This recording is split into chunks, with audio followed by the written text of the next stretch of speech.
Katerina stepped out of the limousine with an air of confidence and superiority that came to her as easy as breathing. Her eyes were hidden behind the large sunglasses she wore, but there was no mistaking the self-assured smirk on her lips as she strode down the red carpet, while cameras pointed in her directions, all smattered off in a cacophony of sounds and lights. For the evening's premiere, the young European heiress was wearing a downright scandalous piece designed for her by the famous international fashionista De Geer, and her date for the night, whose arm she held onto only with the barest of touch, seemed as modest as a cloistered nun in comparison as they strode into the cinema together. Of course they would be writing about that, Katerina knew, and eventually she would receive a call from her mother about it, a call she would ignore until she felt like answering, if she ever would. Eventually the calls would stop, and at that point she knew she would have to do something else to raise her mother's blood pressure. Katerina Sturza had no idea what movie this was, and roughly 20 minutes into it, she got up from her seat, ignoring the hushed question of concern from her date, and headed outside into the foyer, resisting the urge to head straight over to the bar. She'd promised her brother she wouldn't be caught drunk on another tabloid front page for at least the rest of the year, and she wanted to at least try to keep her promise. "Not to your taste?" A man whom she hadn't spotted asked her, and she instinctively held up her hand to cover her face, just in case he was going to try to get a candid photo. But when she realized who it was, she lowered her hand, but her eyes remained narrowed behind her sunglasses. "Anthony? What the hell are you doing here? Did Mother—" "Your mother did not send for me." He brushed her concerns away. "But she did tell me you trashed your hotel room 3 nights back." His voice grew more quiet. "Your mother had to spend a significant amount of money to—" "My mother didn't have to do anything," Katerina bit back, but the shock was clear on her face. What did she tell you?" "Nothing I could not figure out myself." Anthony, shorter than the statuesque heiress, lit a cigarette in the foyer, ignoring the looks of people around him. He took a deep drag of it and sighed, looking at Katerina through the smoke. "Let's go outside so we can speak of this in private. There is a small balcony, reserved usually, but I will have access." She followed behind, focusing on the prominent bald spot at the back of the man's head.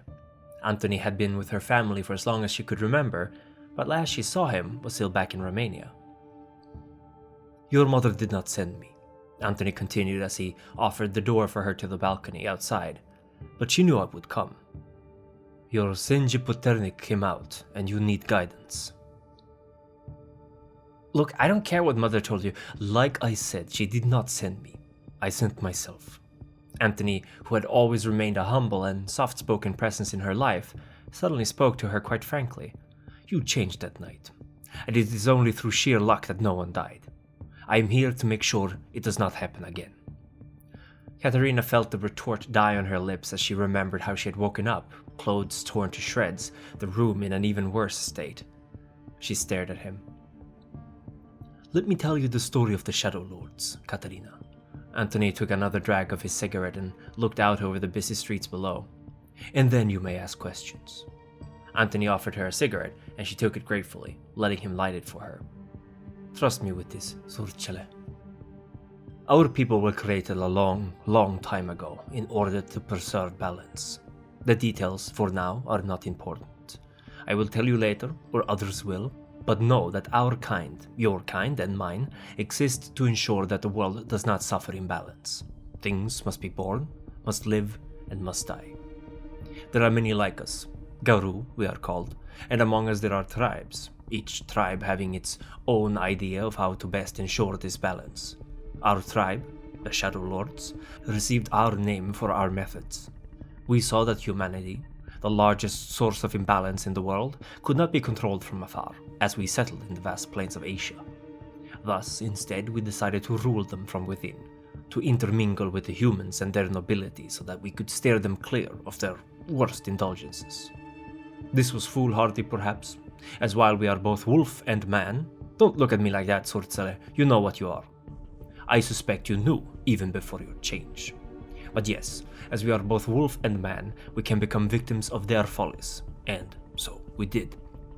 As we manipulated humanity, so too did it us, and many have been the times when human concerns have guided our tribe more than Gaia's, our mother. When the Impurgium began, when our Kind would attempt to call humanity for having grown too large and too difficult to control. We partook, of course, to the best of our abilities, even as we cried tears of blood as we slew our friends, our family, and our loved ones. We were nobles, but there was another tribe of those as well, the Silver Fangs. These fangs hungered for the adoration of their peers, and we saw in them a tool to help guide. We would ensure that they inspired and led our lesser brethren to let us take the blame for whatever atrocities they deemed necessary, and they in turn would lead well and wisely, unite us all and be our best. It was a good solution, one would think, but alas, it would not last. But I will speak of that later. The War of Rage is a long and complicated story, again something I will teach you of when you are older, but the lesson is short and easy to remember. We acted on behalf of our leaders, and the world is worse off for it. We wiped out our allies because of pride and misguided wrath. Temper your fury, Katarina, and never kill without knowing the consequences of it. Killing must be a conscious choice, not a misguided gut reaction. After the War of Rage, and after the Impurgium, we swore to let mankind be. We would not wipe them out or call them, because we took pity on them, and because none of the tribes could agree on a good solution. Thus we let them procreate, and therefore humanity now controls the world. Yes, young kindling, you and I, we are not humanity, even if we look the part. Once we stopped killing the humans, they prospered. Funny that, They began to settle down, grow plants, make tools that in turn made them more and more efficient at surviving. Eventually they were without natural predators, and us Garou, we were still licking our wounds after the war and arguing over what to do about the monkeys. And during this time you had empires rising and falling all over the world. The humans would wage their wars against each other, which I supposed helped our ancestors push the decision forward. After all, why bother killing them if they did the job themselves? Eventually, however, one such empire became too big even for us to ignore it. The Roman Empire expanded rapidly, much thanks to two tribes of note, one of them of course being the Silver Fangs, the other one called the Wardens of Men. They are called Glasswalkers these nights. Long story short, we were there too, but to a lesser capacity, as they were not really our people, even if their affairs eventually became ours too, considering how our kinfolk were integrated into their growing domain. Ah, yes, kinfolk. Your mother is one, your father is not. Well, your real father is one of ours, but don't give me that look, child. The man you think of as your father is in all but a small and insignificant part. You can ask your mother about it. I assure you it was for the good of our tribe. Now then, as I was saying, the Roman Empire was a big sign for us that things were changing, and they were changing fast. We occasionally aided the Silver Fangs in ensuring their leadership, but we struggled as well.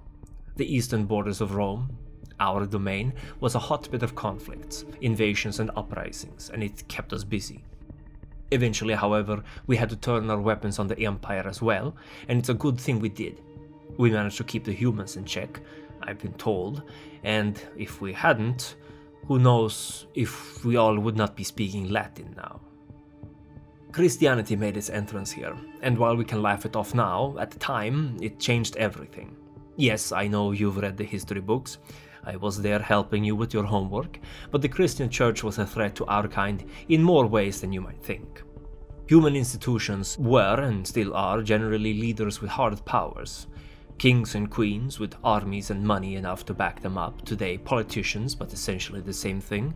But the Church had faith, and through faith, it exercised power over more people, eventually, than we could have imagined. It did not simply direct armies, it directed ways of life. And with them came the vampires. You heard correct, child. They are enemies of ours, and especially of our tribe. Our homeland in the Carpathians were, and to some extent are, riddled with them. The vampires are master of civilization. Where it flourishes, so do they. Some of our tribes are better at integrating ourselves with humanity, us included, but never with the same ease as the leeches do. and they make even our most skilled manipulators pale in comparison with their endless, timeless scheming. And that is where we came in. For while the Silver Fangs and Wardens twiddled their thumbs, no doubt worrying about the last year's crop shares or what have you, we saw the threat in Rome for what it was, and acted accordingly. Our kinfolk, the Vandals, the Visigoths, the Huns, all of them were convinced to march on Rome and lay waste to their lands. To various degrees of success, of course. The problem with an empire of that size is eventually you just get naturalized, whether you want it or not. A couple of generations in, and our kin were speaking Latin, trading with Roman merchants, and worrying about crop shares. But we had started a fire that would eventually lead to Rome's downfall, helped by the fact that the Romans had no phone lines, of course. One side of it had no idea what the other was doing, and as our people spread throughout the empire, we made sure to sow enough discord that eventually Rome was split in twain, and with it the threat that it posed to the world. To some extent. You must know, Katarina, that, unlike others of our kind, the Shadow Lords put less stock in purity, if it means getting the job done. As a woman of noble birth, I am sure this is shocking to you, but you have distant relatives all across Europe, Africa, Asia, and, of course, America. Our people have valued results over purity, and that is why we, unlike the Silver Fangs, are not inbred doddering fools. Anthony shook the empty cigarette carton upside down, and a few flecks of tobacco escaped into the night air, and with a sigh he turned towards his daughter. There are many things going through your minds right now, Zurzele, so I think I will stop the history lesson here and show you what you are. Katerina shook her head, still in disbelief, but why should she distrust a man who had practically been her father growing up? I don't even know where to start, she muttered, feeling as if the rug had been pulled out from beneath her. For now, we will catch a taxi out of town. I have brought with me a change of clothes for you. I doubt you'd want to ruin your dress, even though it doesn't seem to be made of much more than a few strips of fabric sewn together. After that, I will leave for a few nights, let you contemplate what you have learned, and when I am back, I will tell you more of our kind's history. The four-grandchilder of Cain waited patiently for the time of judgment to arise. Snow, wise beyond his years and powerful in his compassion. Bambi Parsons, a leader with an unbreakable will. Procyon, who has been reborn as a god amongst Cain's angels. And Dougal, whose thirst for blood is matched only by his strength of will. Their childer, the Methuselah, control our every move through their timeless jihad. They are Her Satanic Majesty Danny, whose mere presence chills the heart. Maximilian S. Hardcastle, a tutor and master of the jihad, Socrates Johnson, a masterful craftsman of stories, Lauren Eason, a trustworthy ally and friend, and Alexander Canehurst, inquisitive explorer of the world of darkness. On the council of the Primogen are seated Edward Reed, Colin Gifford, 06, Ian Nichols, the Black Friar, Raven Fang, Pilgrim, Geta Mathrox, the Autumn Alchemist, and Michelle Light, wise leaders and of good judgment. This week, the Council would wish to thank the Elder Justin S. for his continued loyalty and service to our cause, as well as the Ancile Envion, who has remained a staunch supporter through times of peace and times of trouble.